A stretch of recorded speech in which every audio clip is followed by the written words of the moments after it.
Bapak dan Ibu semua. Saya Krisna Destisi selaku asisten personal kebun dan change agent dari Kebun Mampang Selatan. Kali ini kita akan melakukan sosialisasi tentang rencana strategis teknologi informasi PTPN.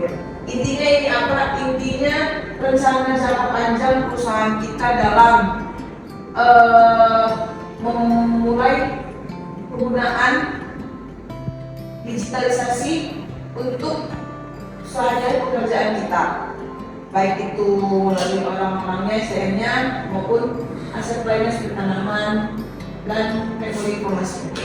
Nah, dalam sosialisasi ini yang menjadi benchmark atau contoh bagi kita itu ada negara India, ada Brasil, ada Malaysia, ada Vietnam, di mana rata-rata keempat negara ini sudah lebih advance atau lebih mahir lah dalam menggunakan sistem digital dalam sistem pertanian perkebunannya. Nah, contohnya ini seperti Malaysia, ya kan? Pembibitannya itu udah kayak gini, Pak. Planting ini juga sudah menggunakan satelit, kemudian AI untuk mengoptimalisasikan jenis-jenis tanamannya. Nah, kalau ini pemupukannya ini pakai apa nih, Pak? Pakai drone, ya kan? Kalau kita kan masih manusia, ya kan? Nah, bahkan ini panennya pun sudah seperti ini. Nih. Jauh ya, Pak, sama kita. Kita ada apa itu, Pak? Pepek yang dulu ini, yang mesin kita juga panen itu. Nah, itu juga seakan-akan kita artikan musuhan, padahal negara lain itu udah biasa gitu. Jadi memang kita mau nggak mau harus menerima bahwa keadaan digitalisasi itu memang harus diterima. Nah, contohnya ini lagi Malaysia. Dia tuh menggunakan dalam pembibitannya paling apa nih, Pak? Hujan ya? Dia masih pakai solar. Nah, solar. Berarti dia nggak pakai listrik, ya kan? Minim dapat energi. Ini yang Malaysia.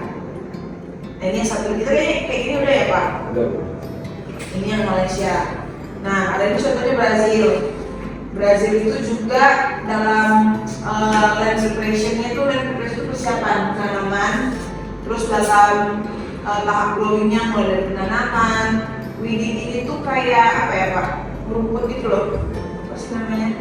Pembersihan lahan lah ya, gitu. Terus desainnya ini pakai drone, pupukan juga pakai drone, manen dan loading itu kayak proses pemuatan, semuanya udah sama teknologi.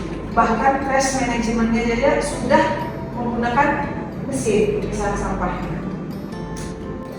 Nah, kenapa bisa kayak gitu? Kalau kita lihat dari sini, dibandingkan dengan budget aja, PTPN itu masih jauh di bawah dibandingkan dengan benchmark kita tadi, Cargill, Wilmar, itu yang ada di Malaysia.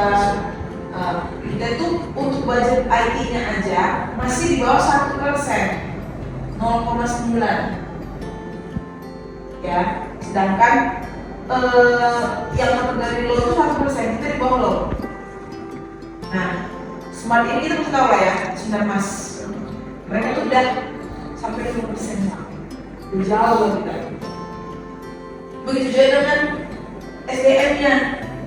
SDM-nya pun masih jauh dari seluruh karyawan kita yang paham IT itu hanya bukan paham. SDM yang bidangnya itu 0,2%. Sedangkan ya perusahaan-perusahaan lain itu udah di atas 1%. Nah, ini Ryzen itu sampai masih smart juga 3%. Oh, ini Ryzen 3,5 salah. Itu untuk SDM-nya. Jelaskan poin-poin ringkas dari materi sosialisasi transformasi PTPN itu bersama BCG. Yang pertama, latar belakang visi utamanya itu adalah tantangan industri. Kita harus mengadopsi tren teknologi pertanian dan pertanian presisi. Kemudian sesuai visi perusahaan kita di tahun 2029 yaitu membawa PT PN Group bertransformasi menjadi global lighthouse, percontohan industri tingkat dunia dalam adopsi teknologi. Kemudian BCG dalam metode bisnis nanti menggabungkan analisis tren global dengan penilaian mendalam terhadap kondisi internal. Nah, 3 pilar utamanya itu apa? Yang pertama, aplikasi digital berdampak tinggi. Kemudian ada kesiapan talenta SDM-nya. Kemudian ada fondasi infrastruktur dan keamanan. Nah, aplikasi digital berdampak tinggi ini contohnya apa? Harvest optimization, berarti mengoptimalisasikan panen menggunakan data analitik untuk mengatur waktu panen dan logistik terbaik. Kemudian cloud monitoring, berarti memanfaatkan sensor, drone, atau sistem satelit ini berhubungan dengan hama. Kemudian third party buying platform, ini berarti pembelian pihak ketiga supaya lebih mudah dan lebih cepat. Nah, untuk SDM-nya sendiri kita harus skill up dulu. Yang pertama melatih dan meningkatkan digital skills kita. Jadi kayak bapak-bapak pasti anak-anaknya masih ada di sekolah. Ini perlu bersama. IT itu masih gap talentnya itu masih gede. Masih sedikit orang yang paham gitu. Jadi kalau misalkan anaknya ada yang pengen sekolah IT itu, saya termasuk yang paling bagus untuk ditekuni. Karena kita Indonesia sendiri masih kurang orangnya. Karena IT ini dia sifatnya bisa kita share dari India, ya kan? Ngapain gitu? Kenapa kita share dari India? Karena kita nggak punya SDM-nya. Jadi kalau anak bapak ada yang jago IT, didukung, jangan dibilang harus jadi PNS, harus jadi orang gitu kan? Nah, IT itu sekarang udah terdepan lah. Nah, ini lagi yang untuk agen perubahan, CS Leader, CS Booster, Digital Champion. Itu kalau di kita ada saya dan Ado, tidak sampai awal. Kemudian juga ada fondasi struktur keamanan. Nah, TI-nya itu jalan. Contohnya apa? Integrasi data, terus akurasi data lapangan, kemudian cyber security. Ini kemarin sudah pernah yang disampaikan hati-hati dalam penggunaan sosial media dan aplikasi-aplikasi handphone. Jangan asal klik, link phishing hati-hati karena itu berdampak sama WA dan MTI. Kesimpulannya apa?